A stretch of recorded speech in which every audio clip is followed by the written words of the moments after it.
ஸ்ரீ சங்கரா TV நேயர்களுக்கு நமஸ்காரம். இனிய காலை பொழுதிலே உங்கள் அனைவரையும் சுபதினம் நிகழ்ச்சியில் சந்திப்பதில் மிக்க மகிழ்ச்சி.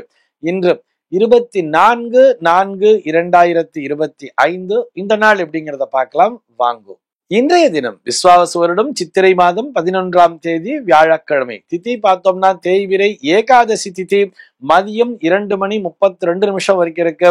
அதனைத் தொடர்ந்து தேய்விரை துவாதசி திதியானது வந்து விடுகிறது. இன்னைக்கு நட்சத்திரம் பார்த்தோம்னா சதயம் நட்சத்திரம் பகல் 10:48 வரைக்கும் இருக்கு. அதனை தொடர்ந்து பூரட்டாதி நட்சத்திரம் என்பதும் வந்து விடுகிறது. பகல் 10:48 வரை, அதாவது சதயம் நட்சத்திரம் இருக்கின்ற வரை இந்த நாளானது ஒரு மரண யோகம் கூடிய நாளாக இருக்கிறது. அதனை தொடர்ந்து சித்த யோகம் என்பதும் வந்து விடுகிறது. இது போக பஞ்சாங்கத்திலே வரக்கூடிய யோகம் அப்படின்னு சொல்லி பார்த்தோம்னா இன்னைக்கு பிராமியம் அப்படிங்கிற ஒரு நாம யோகத்தை கொடுத்திருக்கா. கரணம் பார்த்தோம்னா பாலவம் அப்படிங்கிற ஒரு கரணத்தை கொடுத்திருக்கா. இந்த நாளானது ஒரு மேல் நோக்கு நாளாக அமைந்திருக்கிறது. இன்னைக்கு என்ன ஸ்பெஷல் அப்படின்னு சொல்லி பார்த்தோம்னா இன்றைய தினம் பஞ்சாங்கத்திலே சர்வ ஏகாதசி அப்படிங்கிறத கொடுத்திருப்பா. ஆக இந்த நாளிலே எல்லோரும் பெருமாளை நினைத்து விரதம் இருக்க வேண்டியது. இந்த ஏகாதசிக்கு வரூதினி ஏகாதசி என்ற பெயர் என்பது உண்டு. இது போக இந்த நாளானது பகவான் சத்ய சாயி பாபாவினுடைய சித்தி தினமாக பார்க்கப்படுகிறது.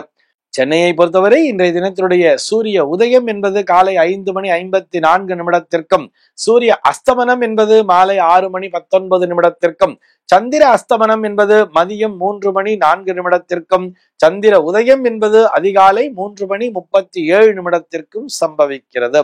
பிரம்ம முகூர்த்தம் பார்த்தோம்னா நாளைய தினம் அதிகாலை 4:21 முதல் காலை 5:54 வரையில் நீடித்திருக்கிறது.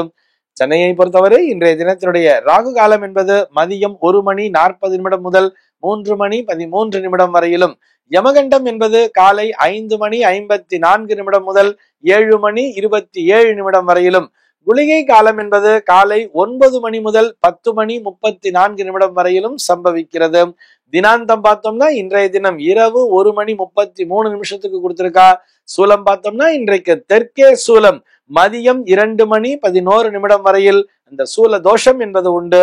அதற்குரிய பரிகாரமாக நல்லெண்ணெய் தானம் விடுத்து விட்டு தெற்கு திசையை நோக்கி பயணிக்கலாம் அப்படிங்கிறதையும் சொல்லி இருக்கா.